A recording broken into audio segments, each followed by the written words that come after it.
अस्सलाम वालेकुम viewers, welcome to my channel your pro doctor. Viewers, आज की वीडियो का हमारा टॉपिक है आईवी फ्लूइड्स। यानी आज की इस वीडियो में हम लोग बात करने वाले हैं आईवी फ्लूइड्स के बारे में कि कौन कौन से आईवी फ्लूइड्स जो हैं वो हम लोग मेडिकल में इस्तेमाल करते हैं। आईवी फ्लूइड का मतलब होता है इंट्रावेनियस फ्लूइड, यानी जो हमारी वेन्स के जरिए फ्लूइड अटैच किया जाता है उसको बोलते हैं आईवी फ्लूइड। तो व्यूवर्स, इंट्रावेनियस जो फ्लूइड्स होते हैं वो काफी सारे टाइप्स के होते हैं।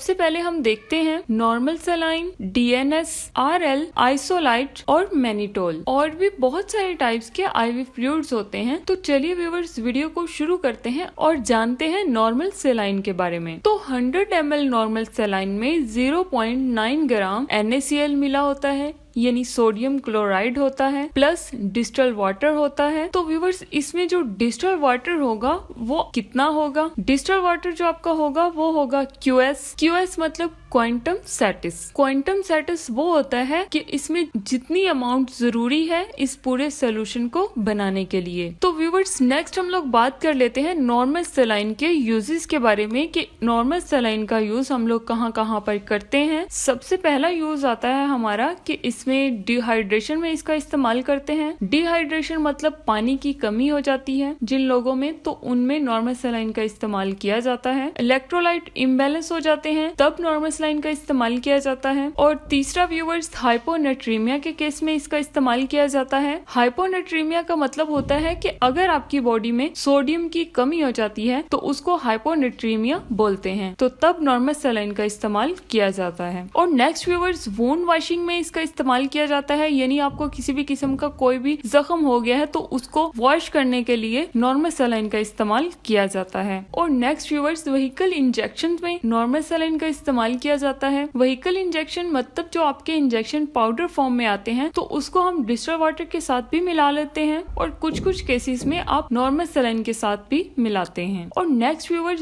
वॉमिटिंग वाले जो पेशेंट्स होते हैं उनमें नॉर्मल सलाइन का इस्तेमाल किया जाता है। तो व्यूवर्स, नॉर्मल सलाइन यानी जो NS होता है इसमें अगर हम लोग डेक्सट्रोज मिला दें तो ये बन जाता है DNS यानी डेक्सट्रोज नॉर्मल सलाइन। और डेक्सट्रोज क्या होता है? ये आपका जो है शुगर होता है। तो व्यूवर्स, DNS फ्लूइड की जो बोतल है वो आपको आपकी स्क्रीन पर नजर आ रही होगी। यानी जो हमारी DNS की बोतल होती है वो इस तरह की होती है। और व्यूवर्स, डेक्सट्रोज नॉर्मल सलाइन की जो कंपोजिशन होती है वो 100 ml DNS में इसमें डेक्सट्रोज एनहाइड्रस होता है 5 ग्राम, सोडियम क्लोराइड होता है 0.9 ग्राम और डिस्टल वाटर होता है QS। तो व्यूवर्स, ये थी इसकी कंपोजिशन। नेक्स्ट हम लोग बात कर लेते हैं DNS के यूजेस के बारे में कि इसका इस्तेमाल हम लोग कहाँ कहाँ पर करते हैं। तो इसमें व्यूवर्स, सबसे पहले डिहाइड्रेशन अगर किसी पेशेंट को हो गई है यानी पानी की कमी हो गई है तो उसमें DNS का इस्तेमाल करते हैं। और दूसरा व्यूवर्स, हाइपोग्लाइसीमिया में इसका इस्तेमाल किया जाता है। यानी हाइपोग्लाइसीमिया अगर किसी पेशेंट को शुगर की कमी हो गई है तो तब DNS का इस्तेमाल किया जाता है। और व्यूअर्स, साथ ही साथ फ्लूइड्स को मेंटेन करने के लिए भी हम लोग DNS का इस्तेमाल करते हैं। तो व्यूअर्स, ये थे DNS के यूजेस। नेक्स्ट हम लोग बात करते हैं DNS को हम लोग कहाँ कहाँ पर यूज नहीं कर सकते। तो इसमें सबसे पहले डायबिटिक पेशेंट को हम लोग DNS नहीं देंगे क्योंकि आपका DNS में क्या है? डेक्सट्रोज है। और डेक्सट्रोज क्या होता है? ये आपका एक शुगर है। तो डायबिटिक पेशेंट को ऑलरेडी शुगर होती है, तो ऊपर से हम लोग उसको और शुगर देंगे तो उसका शुगर लेवल जो है वो बढ़ जाएगा। तो इसी वजह से हम डायबिटिक पेशेंट को डेक्सट्रोज नॉर्मल सलाइन नहीं देते। और व्यूअर्स, साथ ही साथ हम लोग हार्ट पेशेंट्स को DNS नहीं देते। किडनी वाले पेशेंट्स DNS का इस्तेमाल नहीं कर सकते। और व्यूअर्स, पल्मोनरी एडिमा वाले पेशेंट्स जो होते हैं उनमें जो है डेक्सट्रोज नॉर्मल सलाइन का इस्तेमाल नहीं किया जाता। तो व्यूअर्स, नेक्स्ट हम लोग बात करते हैं जस्ट डेक्सट्रोज की। डेक्सट्रोज क्या होता है? डेक्सट्रोज अलग से आता है, D5% में आता है,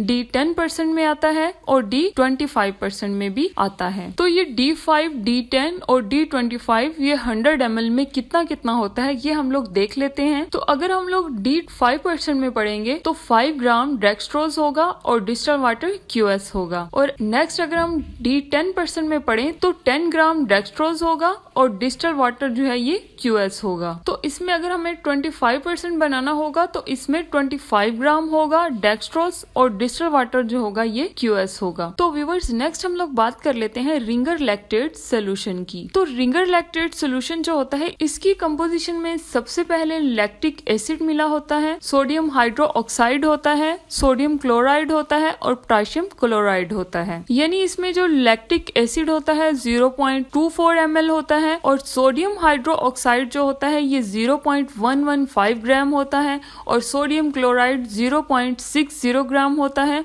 और पोटेशियम क्लोराइड 0.027 ग्राम शामिल होता है। नेक्स्ट अगर हम लोग रिंगर लैक्टेट सोल्यूशन के यूजेस की बात करें तो सबसे पहले इसका इस्तेमाल जो है वो बर्न में किया जाता है, यानी बर्न वाले जो पेशेंट्स होते हैं उनमें रिंगर लैक्टेट का इस्तेमाल किया जाता है। और एक्यूट ब्लड लॉस अगर किसी पेशेंट का हुआ है तो उसको हम लोग रिंगर लैक्टेट लगाएंगे। किसी को अगर हाइपोटेंशन हो गया है यानी किसी का बीपी बहुत ज्यादा लो हो गया है तो उसको हम लोग रिंगर लैक्टेट लगाएंगे। शॉक के केसेस में हम लोग रिंगर लैक्टेट लगाते हैं और एसिडोसिस के केसेस में भी हम लोग रिंगर लैक्टेट का इस्तेमाल करते हैं। यानी एसिडोसिस मतलब यानी हमारे बॉडी का जो पीएच लेवल होता है वो कम हो जाता है तो तब रिंगर लैक्टेट लगाई जाती है। नेक्स्ट व्यूअर्स हम लोग बात कर लेते हैं आइसोलाइट की। आइसोलाइट आपकी स्क्रीन पर शो हो रही होगी। ये सोल्यूशन इसी तरह का होता है। आइसोलाइट क्या होता है, इसमें बेसिकली मल्टीपल इलेक्ट्रोलाइट्स होते हैं और डेक्सट्रोज इंजेक्शन होता है। इसकी अगर हम लोग कंपोजिशन की बात करें तो इसमें 100 ml आइसोलेट में डेक्सट्रोज 5 ग्राम होता है और सोडियम एसीटेट 0.32 ग्राम होता है और पोटेशियम क्लोराइड होता है 0.13 ग्राम, मैग्नीशियम क्लोराइड होता है 0.31 ग्राम और इसमें डाइपोटेशियम हाइड्रोजन फास्फेट होता है 0.026 ग्राम। तो ये सारी चीजें आइसोलेट में पाई जाती हैं। अगर हम लोग आइसोलाइट के यूजेस की बात करें तो ये सबसे पहले पीडियाट्रिक में इसका इस्तेमाल किया जाता है, यानी ये बच्चों में इसका इस्तेमाल हम लोग करते हैं क्योंकि जो बच्चे होते हैं इनमें